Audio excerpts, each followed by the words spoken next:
सबसे पहला वाणी से भयंकर अपराध बन जाते हैं। घोर नरकों की प्राप्ति वाणी के अपराध से होती है। सबसे ज्यादा अपराध वाणी से बनता है।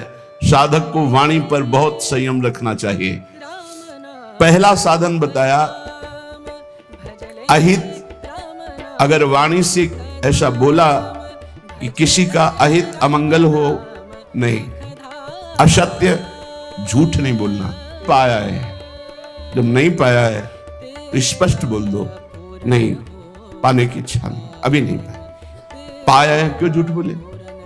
हर बात में झूठ नहीं, सत्य बोलना सीखो। यदि भगवत मार्ग में चलना चाहते हो, प्रेम प्राप्त करना चाहते हो, तो हमारे प्रभु सत्य नारायण है, सच्चिदानंद है, सत्य व्रतम, सत्य स्वरूप है वो।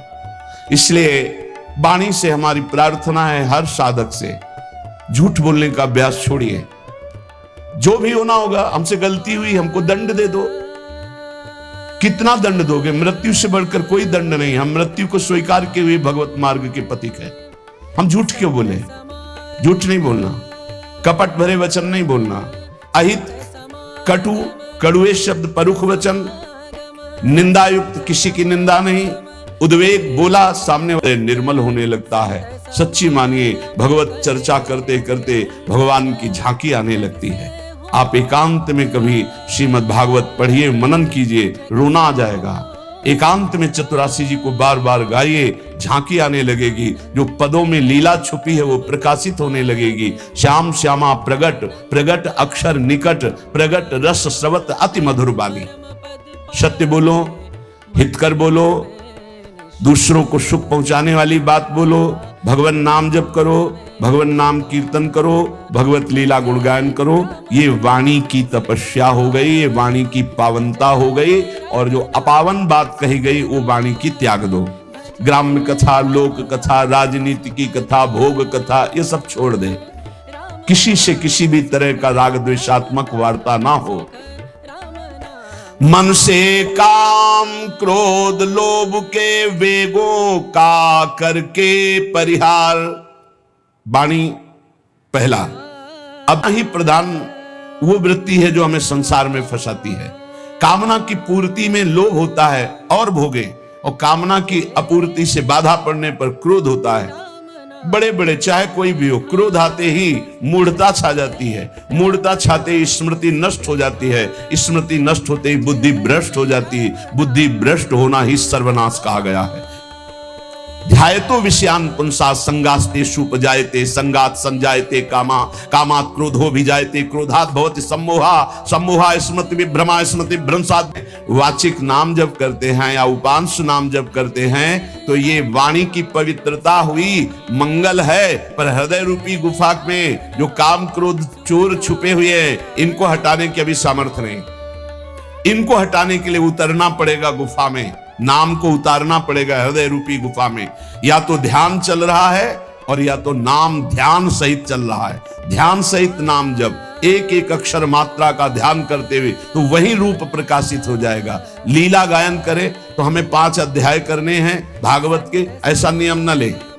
5 श्लोक पढ़े पर खूब डूब के पढ़े कि क्या कहा जा रहा है, कौन सी लीला गायन, मेरे प्रभु क्या लीला कर रहे हैं, ऐसे। और जो रस ग्रंथ है इनके अर्थ पर विचार न करें, इनका केवल गायन करें। ये अर्थ विचार करने की सामर्थ्य प्रकाशित करेंगे गायन करते करते। रटत रटत कहत कहत सुनत सुनत रसरीति जानी। जब रटते रहोगे, कहते रहोगे, सुनते रहोगे तो ये रसरीति समझ में आएगी। कहत और सुनत रसरीति जानी, ताहि तज कबहूं गाउन कबहूं कछु, प्राण रमि रही हरिवंश बानी। ऐसी निष्ठा, ऐसा भाव, जैसी हरिवंश निकट दासीजन, लोचन चसक रसासो गटकत, गटकत नेत्रों से रूप का पान कर रहे हैं, वाणी से लीला गुणगान नाम का पान कर रहे हैं, श्रवणेंद्रिय से प्रभु के यश का श्रवण करके पान कर रहे हैं। वो उन्मत्त हो जाते हैं। रसासो गटकत, ये रस आसो है, ये आसो उन्मत्त कर देता है।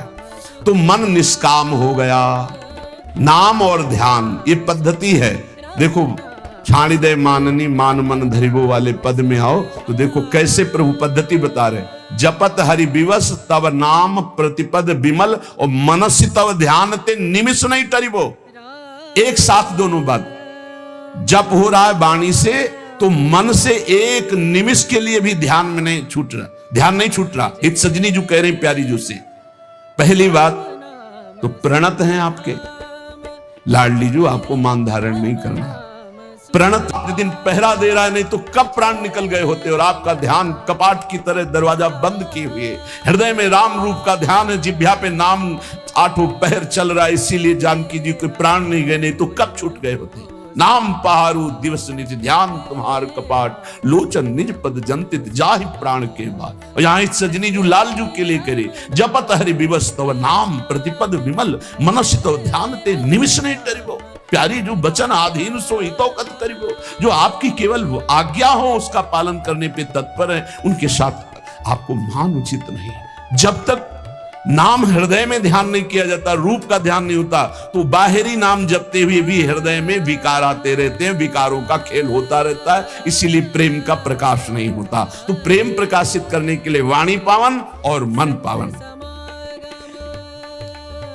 अब मन वाणी ये पवित्र नहीं होंगे तब तक आप भगवत साक्षात्कार नहीं कर सकते। तो पवित्रता के लिए इसका त्याग किया गया है। प्याज लहसुन का भगवत प्राप्ति की पवित्रता के लिए त्याग किया गया है। ये कोई हिंसात्मक दोष वाला नहीं है, पर ये तमोगुणी है, तो तमोगुणी का त्याग करके सत्वगुण का सेवन करते हुए वो गुणातीत अवस्था में पहुंचना, इसलिए इसका त्याग अत्यंत अनिवार्य है। और कहीं भी किसी भी ठाकुर जी को कभी भी कोई भी भोग नहीं लगाता प्याज लहसुन का। अगर लगाता है तो ये अपराध है। आज तक कहीं कोई प्रमाण नहीं है कि कहीं सात्विक पुरुषों ने इसको पाया हो या ठाकुर जी को भोग लगाया गया हो। इसलिए इस तमोगुण प्रदान करने वाले प्याज लहसुन का भी त्याग कर दे। और कह रहे करे चटोरेपन का त्याग। प्राण को शुद्ध करने के लिए ये बाजारू चीजें खाने की जो चटोरापन बन गया है, वो प्रेम प्राप्ति की ठीक वृत्ति नहीं है कि आप बाहरी चीजें, आपको अगर भोग ही लगाना है तो आप एक बार जिस रसोई में मांस बन गया उसमें खीर पूड़ी बना के आपको दी जा रही कि ये बड़ा सात्विक भोजन, हम नहीं पा सकते उस रसोई का, क्योंकि रसोई ही अशुद्ध हो गई। जहां एक बार मांस रांधा गया, वो पात्र, वो रसोई अब हमारे योग्य नहीं रही।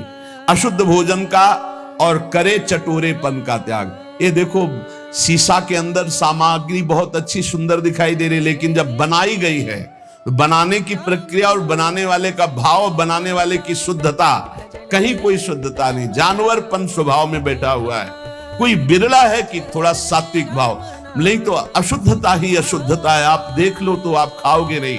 पर वो आज का समय हो गया है कि केवल बुद्धि, रसेंद्री, जनेंद्री के भोगों में तृप्ति का अनुभव करने वाली, इसलिए पवित्रता का तो निर्णय ही नहीं कर सकती।